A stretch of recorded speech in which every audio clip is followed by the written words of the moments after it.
This one is super specific to saxophonists.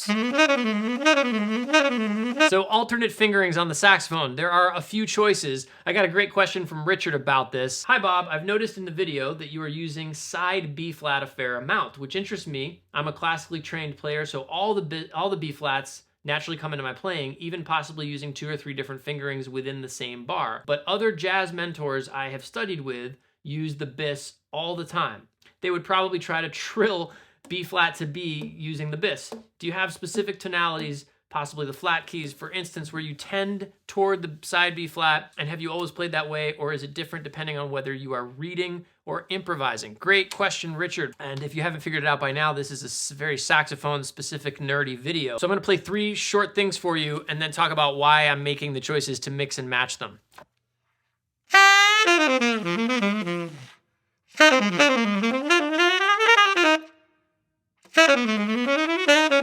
There were at least 4 different fingerings for B flat in that series of things I just played. So my overarching principle is I don't have and I'm gonna come back to those licks I played and show you why I made which choices. But I don't have like a thesis about, oh, if I'm in this key, then I always use side B flat. And if I'm in that key, I always use bis B flat, etc. It pretty much always comes down to ergonomics, whatever makes the most sense. And this is a benefit to practicing technical things, especially technique things, very slow. So, you know, if you're rushing through this, you might not notice the things you're tripping over, but by going very slow, I'm able to focus on the transitions between notes. And so I'm always just hunting for what's the most efficient. If there's a choice that feels better in my hands and it requires less simultaneous negotiation of both hands moving, I'm gonna go for that. So in this first idea that I played this little bluesy thing. So I just picked out something. Let's say I'm playing in G and I wanna kind of bend up from B flat to B natural. This is the first one I played.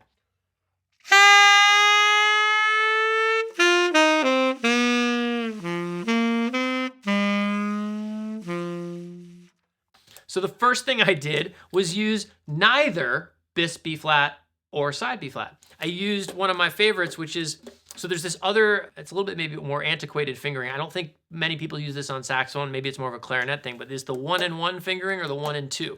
So you can play B flat by side B flat, bis B flat, or 1-and-1. Or 1-and-2. Or what if I do 1 and 1, 2, 3? Now check this out. What I like is 1 plus 1, 2, 3 plus right pinky. So left 1, right 1, 2, 3, and right pinky. So it's like playing E flat in the right hand and B natural in the left. And just to show you the difference, I'm gonna play, excuse me, play the D and then add the E flat pinky key, and you can hear the difference. Check it out.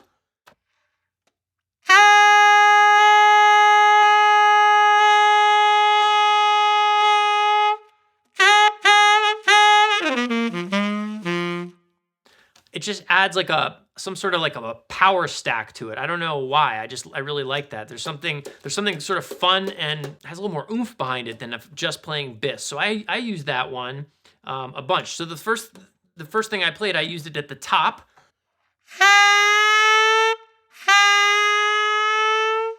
You see, by doing this, it allows me to get a really cool bend effect from B flat to B without having to do anything with my left hand.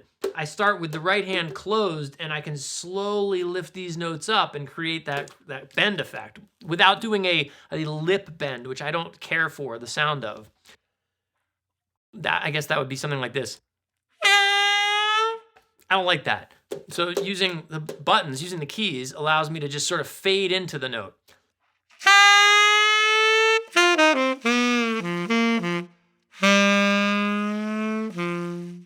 And there at the bottom, I just used bis B flat and did the same thing, slowly opened the bis key into the B natural. The second thing I played actually has 2 variations, and this will be cool. I'll show you why both bis and side work. So I just kind of came up with something and put some chord changes to it. So like if I'm playing like G minor, C7, F for me.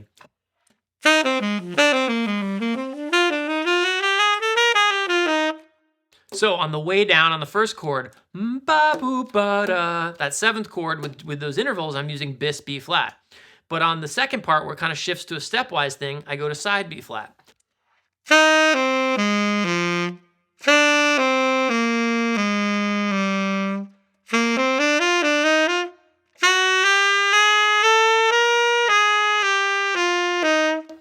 So I only played bis at the beginning, and then it was side B flat for the rest of those instances.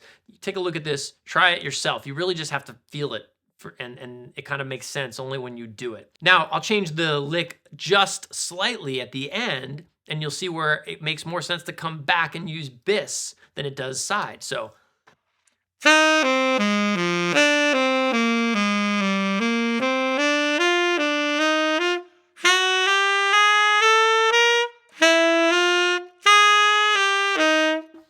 So there, by going F sharp, G, B flat, A, it's like that puts me in that position again where I'm going from G to B flat. And anytime I have to go G to B flat or F sharp to B flat or F to B flat, those kind of leaps, it just makes a lot more sense. And that is something that really comes from practicing and taking very careful note of things like, you know, the Sigurd Rashard book, 158 exercises. I mean, all throughout this, it's mostly intervals, and he's notating with a little, like, does he put a 1A above any time he's saying or suggesting to use bis B flat instead of side B flat. And when you play through it, it makes a lot of sense. Again, it's gonna be pretty clunky if you're trying to do maneuvers from G to side B flat or F sharp to side B flat. Just try it. Try to play F sharp to side B flat and see how weird that is as compared to using bis. However, let's go back to the question about trilling. You know, trying to trill with bis would be very awkward. It's doable, but weird. And also from side B flat to regular B, that would be weird too. See, you start to get caught in that gobbledygook because you're moving, too many things have to happen in synchronicity, right? In sync. Well, not in sync. So there, if I'm trilling from B flat to B, this other fingering I mentioned makes a lot more sense.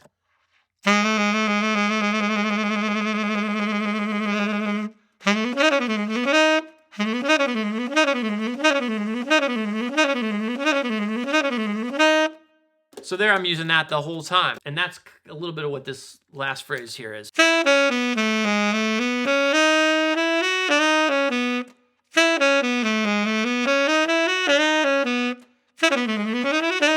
So I think I use that a lot in the key of F sharp or B major, or other chords that have those kind of scales as their backbone, you know, A flat or G sharp minor, etc., C sharp minor. In those areas, I think I use that special B flat fingering a bunch. The close A exercise book, close A exercise, this is mine from college. It's all taped together. It's been falling apart for years, but I found an exercise in here. It's number 8, where I've over time penciled in bis, side, side, side C, bis, whatever. So I'll just go through and make a little note about which one is which.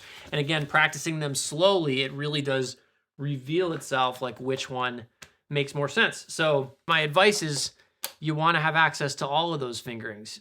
Side B flat for sure, bis B flat for sure. That one generally is more of an interval one, like anything with thirds where you're leaping to B flat. And then this kind of funky, let's call it 1, left 1 plus right 1, 2, 3 plus pinky is a fun one to experiment with. You should give it a try and see what kind of pop that gives you. And think about using it at, like, again, in sharp keys. F sharp and B come to mind. So that's the sort of rhyme or reason to the way I make those choices. And whether I'm reading or improvising, it stands up. I honestly don't think about it much because when I practice technical things of this nature, whether it's a close A exercise, the Rasher stuff, just a plain old scale, etc., most of the time I'm doing it at such a slow tempo, I really can concentrate on those note-to-note transitions. And I like to make sure, even something like the A flat scale, you know, that could be either one.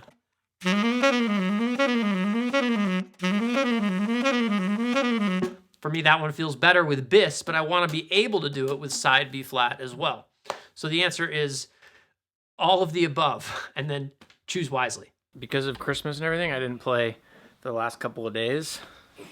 And we're going on this trip, so I really have to get it together today. I'm serious, man.